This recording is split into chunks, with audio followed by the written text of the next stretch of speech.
Good afternoon, good evening, and good night, everybody, and welcome back to Visual Disturbance on the Daily What Ifs. So, jingle-ling-a-ling, let's talk about the Stargate thing.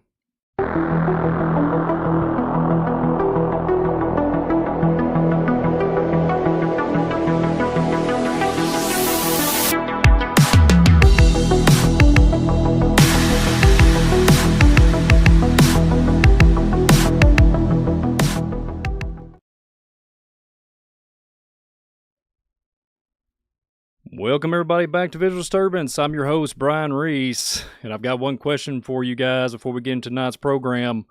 What if they have strategically laid facilities, strategically laid technological advancements throughout time, through antiquity? They knew exactly the time, the date, the location, exactly where these entities, the cosmological stance, and they could either harness it or contain it. What if? But before we get into all that, folks, I got a really cool announcements to make. One off the list is the number one important thing. I got a lot of awesome emails, awesome messages, and everything. A lot of people have maybe confused some of the language of another individual telling about my father. My daddy has not passed away. I want to confirm that with everybody. I want to thank you all so very much for the love and the support and the prayers. But he's hanging in there. He's not doing good at all that. It's kind of a touchy subject. And I just want to let you know that he is hanging on by a thread, but he's still here in this realm. So thank you for continuing the prayers. I just want to clear that up and make sure everybody knows that, because there's been some confusion along the way. So with that being said, folks, here's the awesome announcements. You can't make this stuff up. I hadn't said that for a long time. But check this out. We've got Göbekli Tepe, Stargate of the Watchers. We got the Stargate of the Watchers. That me and the Maverick, Aaron Junkins, is going to be back here with me at 5 p.m. Eastern Time on Sunday afternoon. So stay tuned for that. Hit the notification bell, because we're going to be talking about Stargate of the Watchers and Göbekli Tepe mystery on Visual Disturbance exclusive. So check it out if you get an opportunity. I cannot wait to interview the man and let's just throw some wrenches in his motor, so to speak, and kind of throw out some fringe topics of talking about conspiracies and what have you about this particular location. And it's going to get really cool and fun. So I'm really looking forward to that. And tonight, though, here we are at 5:30 Eastern Time, but at 7 p.m. Eastern Time, the one and only David Carrico, the biblical scholar, the man that's probably read 40,000 books, 40 years plus of service, teaching the Word of God. If you like that kind of thing, tell him that I sent you over there on the FOJC side of things. Let him know that Visual Disturbance sent you. If you like a good biblical show and a biblical program, and it's very informative, and it's good for, let's just say, this walk in the instruction manual that he talks about, I would say, and then good encouragement to go read it with him along with his study. So check it out tonight at 7 p.m. Eastern Time with David Carrico. You'll be glad you did. You'll be glad you did indeed. But yeah, folks, since that's out of the way, please subscribe to the channel if you get an opportunity. I'm rhyming today, man. I don't even know what's going on. I think I'm going to have to rap on here. No, I'm not. I'm not going to do that. I tried that one time. It did not work out. So let's just get into it tonight. So welcome to the Daily What Ifs, everybody. This is going to go down the rabbit hole, and just hang on to your seats, because it's going to be speculative mindset tonight. So according to this account here, I've seen this on the X of things. I want to go ahead and give a shout out to this individual called Skywatch Signal. Let's just read what we have to talk about when it comes to ancient sites, astronomy sites, and what are they doing now with AI mechanisms. That's a question I asked you guys. What is going on, and what do you think Visual Disturbance has to say about this? This is going to be interesting. I'm going to give you my take on this, but just listen to what this article said. The AI gold rush that makes no sense unless something bigger is driving it. Disclosure? We've talked about UAPs, UFOs, disclosure, catastrophic disclosure, massive disclosure, what have you. But according to this article, IBM CEO just said that almost no one in tech is willing to admit the numbers behind the AI arms race do not add up. Not even as slightly. According to the math behind it at all, it's not adding up. Building this kind of data centers companies are promising means roughly $8 trillion in spending. Folks, $8 trillion in spending. It makes you wonder where all this money is going. But hey, $8 trillion, if you got $8 trillion, you can invest while you can before AI takes over. But anyways, there's some fun entertainment there. But continue on. To even service the interest on that, you need around 800 billion in annual profit. Nobody in the history of the industry has even produced numbers like that. So what is going to become of this? The spending keeps climbing. One of the other big companies talks about center space, and the other big company talks about scaling like in it has a bottomless wallet. I'm watching what I say. I'm trying to respect the algorithm, folks. But there's just some big tech companies. How about that? There's some AI company out there asking for energy capabilities, capacity to increase, look more like national infrastructure plans that companies' roadmaps. Meanwhile, the current tech has almost no chance of reaching AGI as of yet. In fact, a 0 to 1% chance, that's according to the account. Others in the field say the same, that the hype is louder than the science.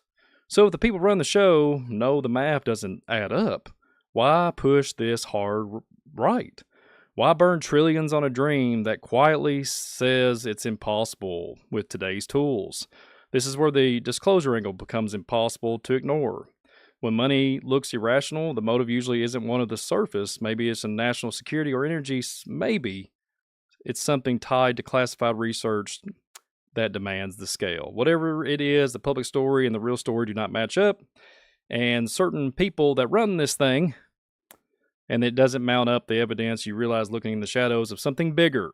So speaking of something bigger, I just couldn't help it. I had to talk about it. I've talked about ley lines, I've talked about ancient sites, and we're going to talk about these things today.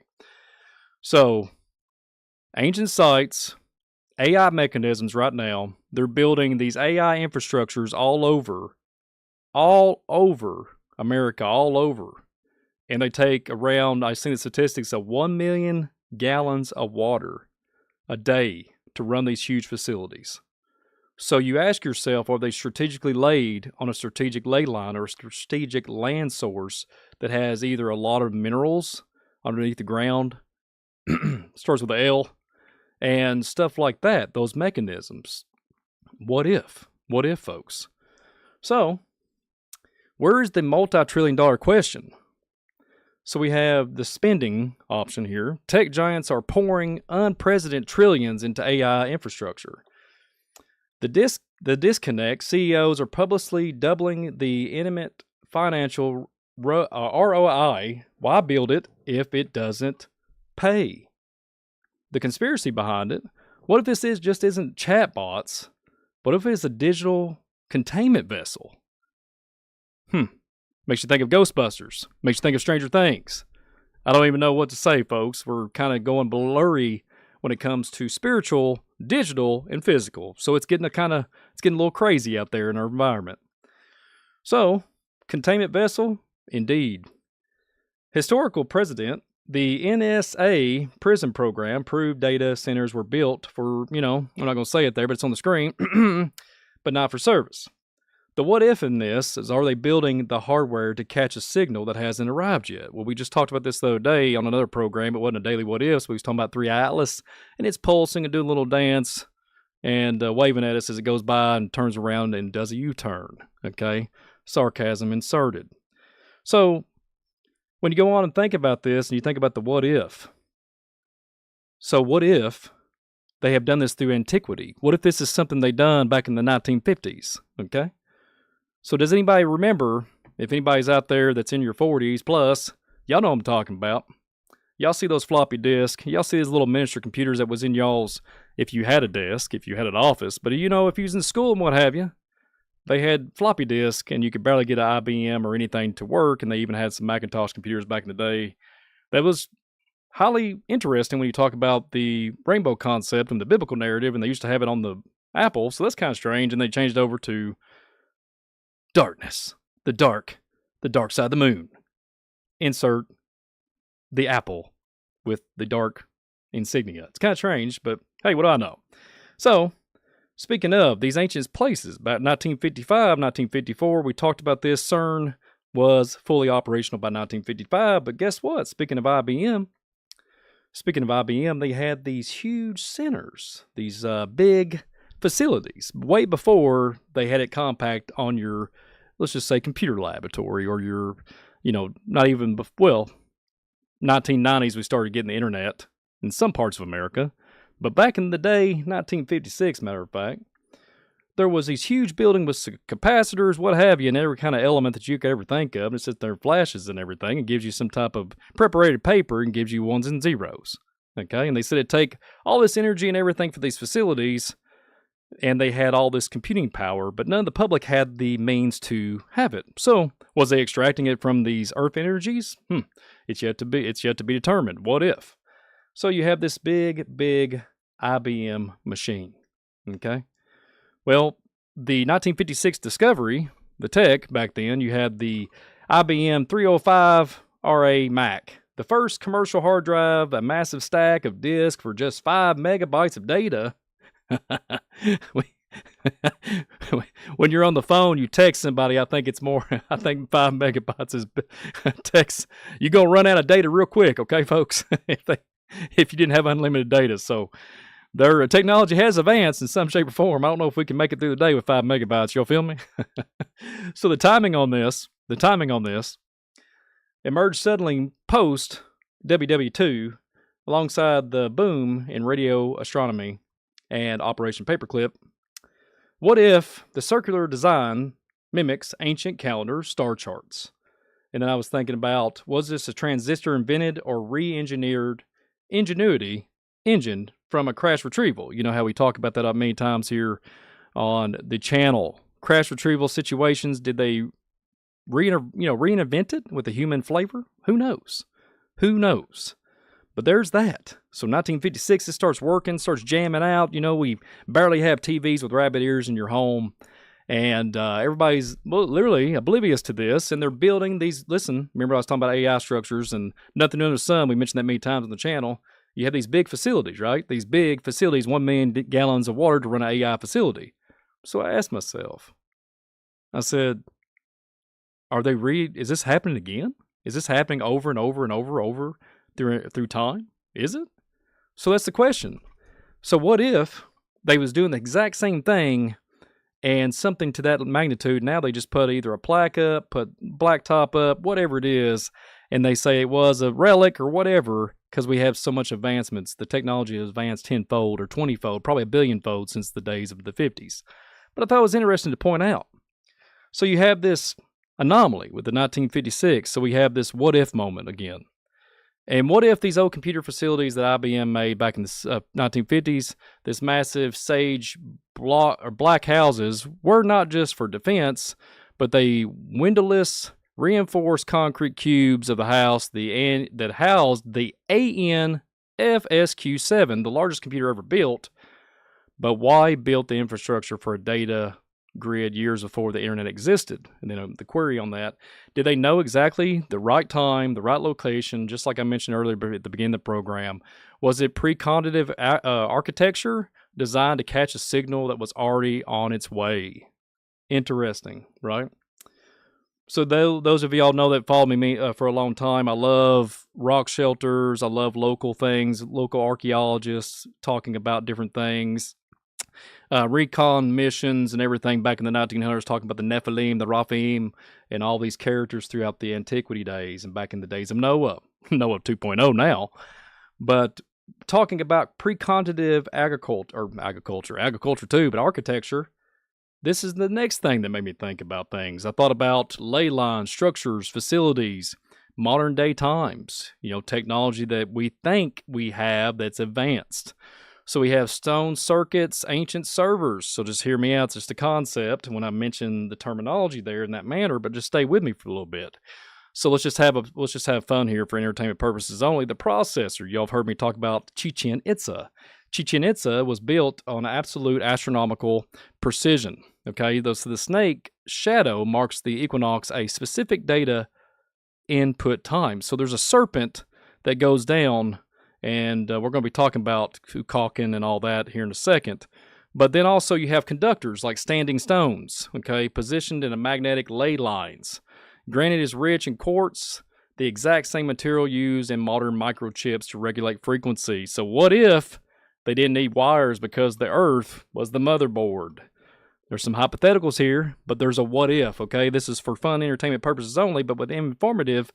And we like to throw some conspiracy and speculative things in the mix. So, what if, folks, what if the good old Americas, the good old America, and then we have all these other continents and these other countries that have looked throughout the days of old. Sri Lankan, we have Machu Picchu. We have all these locations that have similarities of a motherboard. So, riddle that.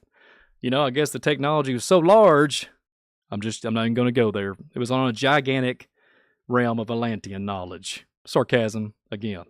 So speaking of the processor, the conductors, and I thought about celestial harvesting. Okay, so hear me out.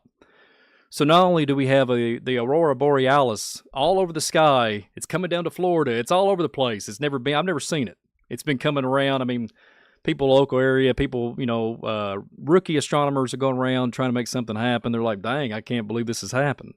So what's going on, folks? Are we harnessing energies from the cosmological stance? Are we doing something that we should not be? So let's just hear my take on this and the what ifs. So what if the astronomers of old knew exactly what to do when these so-called comets, stars, or angels enter the atmosphere? The event. Celestial bodies ionize the atmosphere, creating a temporary conductivity bridge. Think about it. Interesting. Conductive bridge. Come on, folks. They harvest not just observation, but reveal. Harnessing the information and re-engineering it collected data into ancient servers, stone crystals. So, folks, I'm not making this up. See, stone crystals are in the headsets that you're listening to right now. There's crystals and many different technological advancements for radio frequencies and what have you. So, transferring of data. Blu-ray disc, CDs. Anybody remember Blu-rays or CDs? We're going through the digital phase, but think about it. So, continuing on. So, stone crystals, we have this harvesting, this collecting the data, the timing on it. And I was thinking, they didn't worship the stars. They synchronized with them. A download schedule written in the orbits. Wink, wink. I'm not going to say I worship the Mazzaroth, okay? I know y'all can't see my eyes through these vision therapy goggles that everybody makes fun of me about, but I can assure you I winked for a millisecond, okay? So I'm speaking of download, upload, as above, so below. Hello out there, everybody. And it makes me think of the aether, however you want to pronounce it with your redneck pronunciation. Anybody out there in Kentucky? Anybody out there? Thank y'all for being here. But when I think about this and I think about marveling after things that man perceives that they cannot articulate or acknowledge or have understanding of, it makes me think of the fallen angels. Hello, we've talked about them many times on the channel. So not only do we have something to do with the constellations, something to do with the stars, and we've done, supposedly, through antiquity, some interesting things through our cataclysms, and it makes you wonder what's really going on. So, celestial downloads, let's have some fun here. There's some Göbekli Tepe insignia on this. Don't forget to get the notification bell for Sunday night's broadcast. So, the timing on this, astronomers of old knew exactly when the comets or the angels would enter the atmosphere. And here's what I kind of reiterated that before, but here's what if these celestial bodies carry a data, panspermia, code, right? We haven't talked about panspermia here much on the Visual Disturbance channel, but it means it needs to be caught, right? Some type of code, some type of synchronization, some type of energy level. So we're going to talk about that later on down the road. So the re-engineering of this. Ancient structures were built to harness this injury. I can't even speak today. Speaking of Kentucky, and hello, folks. Energy, and re-engineered it into unusable information. The theory is the server farmed just a modern trap to collect the data from the stars. And then here's the watcher standpoint. The parallels of the Book of Enoch entitles giving the ancient knowledge as forbidden knowledge to mankind. So it makes you really wonder if the Mazzaroth and everything, when it comes to harnessing the ley lines on the surface, and then, wink, wink one more time, what is below our feet, folks? What is below our feet? So, the watchers of old, the fallen angels, the demigods, the ancient ones, the ones that took out mankind and then gave us some technology and said, kumbaya, have a good day, we're going to take your wives, and we're going to bore out giants, the ancient Gilbarim of old, folks, the ancient Gilbarim of old, and they're coming back around the bend in 6-foot style instead of 15 foot, and now they're in a 6-foot anatomy, so to speak. Look like us, talk like us, walk like us, but they ain't us, okay? So welcome to the Twilight Zone. If you've ever researched that before, welcome to Visual Disturbance, where we talk about the controversial topics that a lot of people don't talk about, but there is some out there. I have to give credit where credit's due. But let's continue on before I start ranting here. So I had this idea when I was coming up with this, just, I guess, download. I'm just having fun there. About things that just don't make any sense to me, that you abandon these sites, even laboratories now, particle accelerators, hadron colliders, you abandon them. And I'm asking myself, no, you don't. Billions of dollars, trillions of dollars, you do not suck in all that money to tank it unless you have a benefit. And I was thinking about if they got the powers above and was able to harness it and then replicate it into our language barrier of some shape or form with binary code, quantum computing, and then mix it in a bag with manifestation, which they have elements of the earth, and collaborate that all together, you got yourself one big, let's just say, dystopian future around the bend. So, kind of crazy, but like I said, that part is a little speculative, but what if it could be a reality? Let's pray not. Let's pray not. So speaking of astronomy, okay, so we have these astronomical astronomer ancient sites, okay, for astronomers.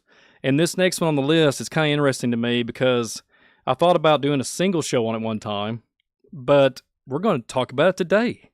So, this Goseck Circle, okay, the site dated back approximately 4900 BC. The Neolithic structure in the German predates Stonehenge by centuries, okay. It consists of concentric ditches and 2 wooden palisade rings. The astronomy. The gates in the wooden walls are perfectly aligned with the sunrise and the sunset of the winter solstice. The astronomers. These early Europeans built a massive calendar into landscape to determine planting seasons and religious festivals. Makes you kind of wonder where I'm building up to, okay? So it's getting a little crazy. This next one, I've talked about this like a couple years ago when I first started on my Visual Disturbance channel. And way back then, I didn't even have these vision therapy glasses, so I couldn't even keep them on to do my... It was very hard doing shows back then and cross-eyed at the same time. But we talked about a particular place, the Ring of Brogard. Does anybody remember the Ring of Brogard? The Ring of Brogard was this ancient site for astronomers, and I just thought it was just so interesting to bring that up, and I'm going to bring it up right now. The Callanish stones, okay, the Callanish stones. I think we talked about it was either I think it was a giant program that I talked about the Callanish stones. This site, located on the Isles of Lewis, Scotland, this cruciform arrangement of stones was erected around 2900 BC. The astronomy, famous for its connection to the moon, it aligns with the major lunar standstill, a rare phenomenon every 18.6 years, where the moon skims the hills. That sounds like you can make a country song out of that. What if? The astronomers.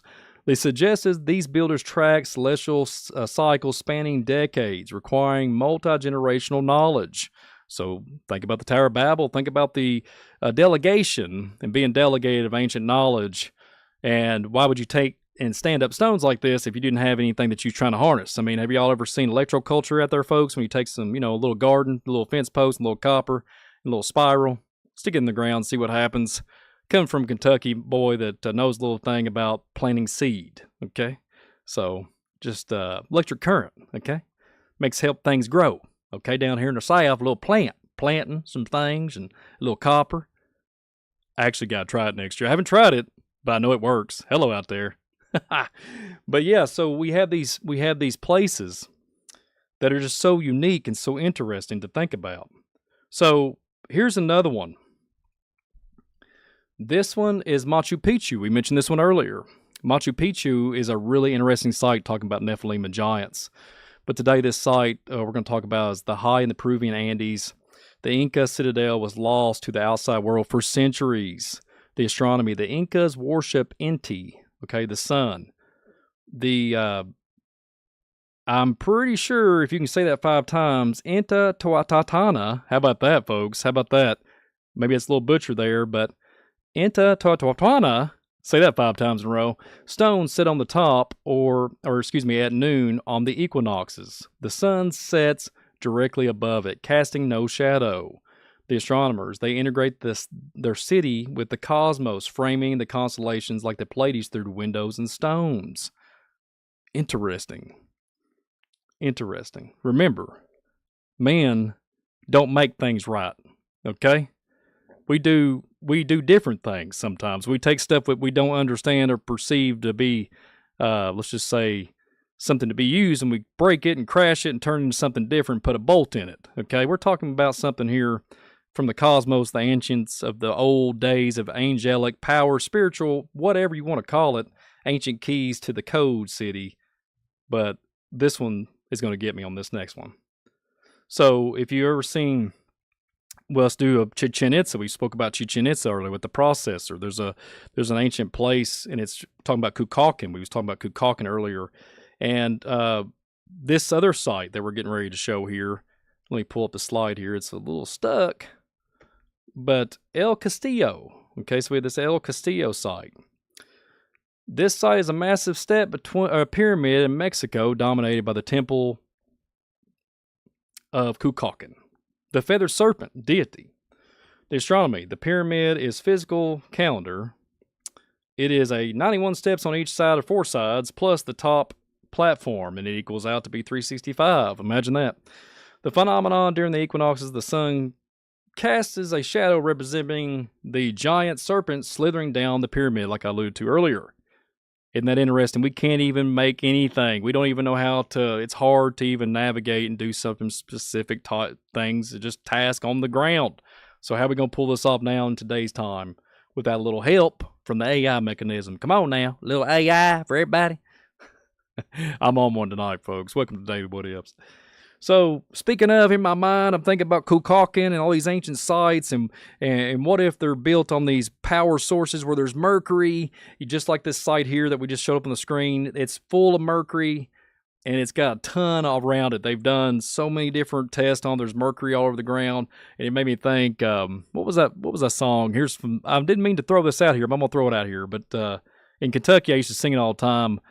About a Mercury or two. It was some kind of Ford Mercury or something. So anyway, just fun. Just throwing out some fun stuff out there. I had to cut up. I've been so serious on this program.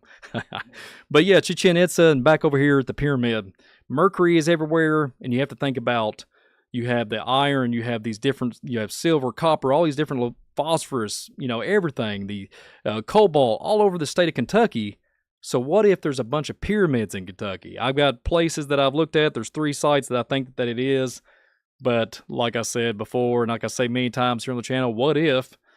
But speaking of a what if these are all Stargates? What if these are ancient things that they have to take from the cosmos and pull in Earth's energies and then collaborate in one big cauldron and then implement it onto some prepared paper back in the day and build a facility that's as large as a flea market and put a server in it?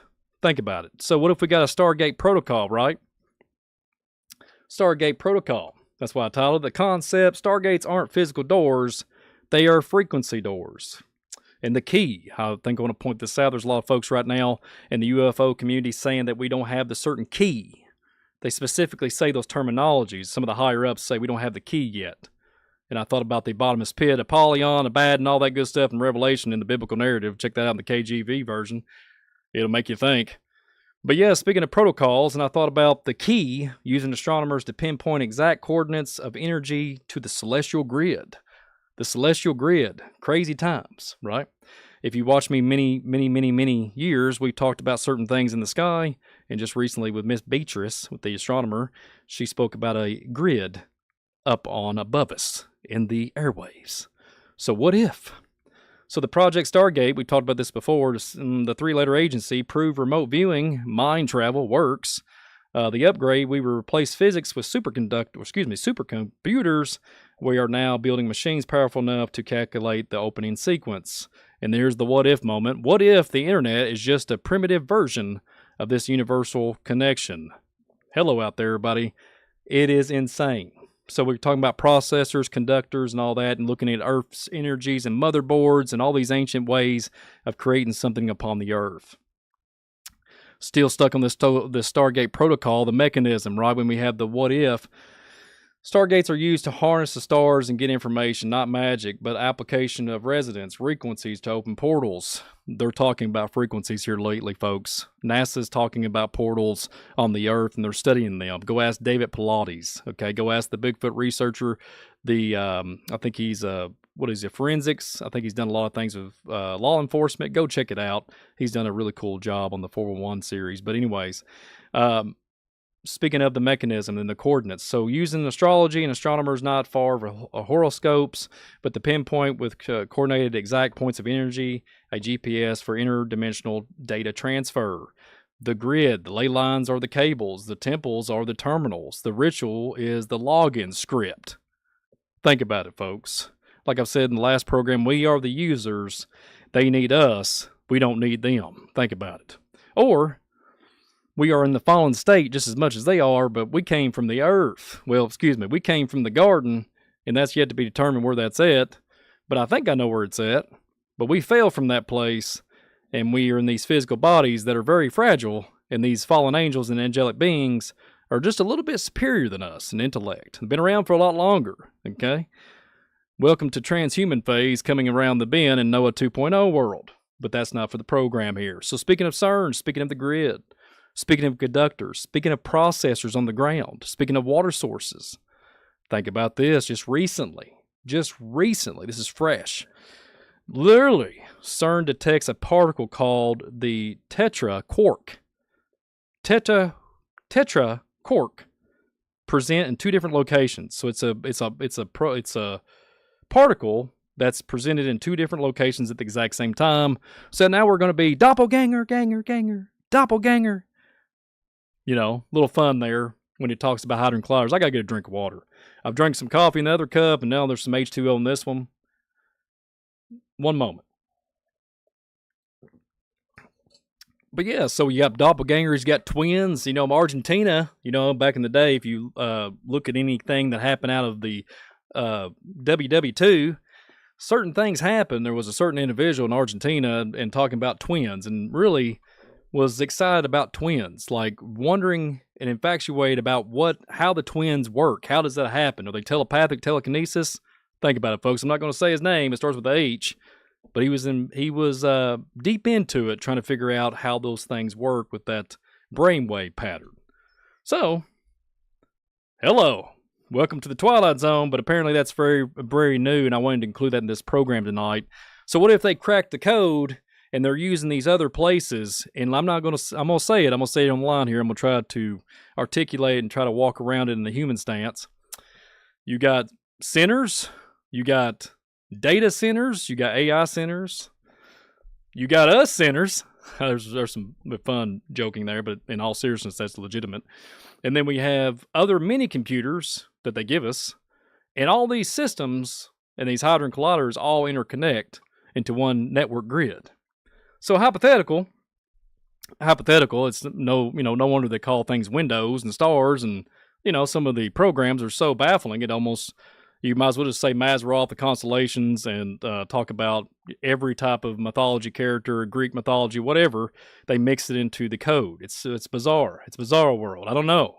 It's crazy. So the next one, folks, the modern mirror. The modern mirror. And I was thinking about this, thinking about the connection with CERN, thinking about this intertwining systems that go into place, using the mini computers that we have at our disposal, our cell phones, etc., and it's all interconnected. We have these connection systems. There's something coming, folks. There's something coming. So, visual echoes. Look at similarities between stacks of servers and stacks of ancient stone, right? I mean, there's no joke out there. There's people out there looking at rocks now and saying that, like in Brazil, that they have some type of element that has some type of data about it. Granted, everything, they're talking about this throughout the ancient days, that they had some type of energy frequency that they could literally have the Vimanas, the Orphanas, the Ifas, and float above the cities. They call them ships in some cases. I mean, not starships or spacecrafts. They was talking about ancient things of autonomous vehicles. Crazy times, folks. So the environment, both require massive cooling. Hello out there, D-Wave computer folks. You know what I'm talking about when they said they had a negative 75 degrees, the Antarctica temperatures. Come on now. And they had it all, they said they send something in, something comes back, and we do a little hokey pokey and we turn ourselves around. And that's what the Stargates is all about. And then they mix it up in one big bag and collaborate all down with their human knowledge and say that these creatures or something is coming through and we're sending something back and they're giving us knowledge, folks. So just welcome to the Twilight Zone, because that's exactly verbatim what the Tron Ares series tells during that film. Come on. It's in crazy times. So both of these things require massive cooling, controlled environments and it's literally a hum and energy. I'm not kidding you. They talk about these cubes. There is AI centers that are for churches. I heard this 10 years ago. They was making this, folks, in other countries. And they had a hum. They had a hum to them. And it would be like a moth to a flame. You'd be like, man, I got to get a hold of that box and hug it. It's almost like electrical currency. Hello, conductors, processors. I'm going to tell you a story. When I was a young lad, I would do things that probably was not good that my parents told me not to do. And I'm not going to say it online here, but there was certain things with electrical components that I was very interested in. And I was thinking, well, electric bad, fire bad.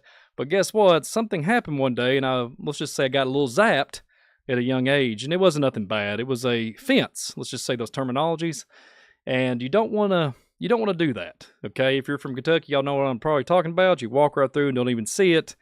But it can get a little dicey when you got a little jolt. So with a hum, they have these cube-like places that you worship these entities. I mean, it's insane world, folks. I'm sorry to throw out the extra sauce here today on the program, but we just got to throw it everywhere. So the ultimate question is, are we building an AI to think for us, or are we building a vessel, a body for the data entities that the ancients worship to finally inhabit? Dun dun dun dun dun dun dun. Well, we're looking at Nephilim. We're looking at these ancient robots that are coming around back through another time. Just like Tron Ares talks about. I know it's a film. But we have to really think and process. They're putting it in our face. They're telling us what we're going to see, what we're going to perceive, how we're going to think about it in our daily walk. Think about it. What if?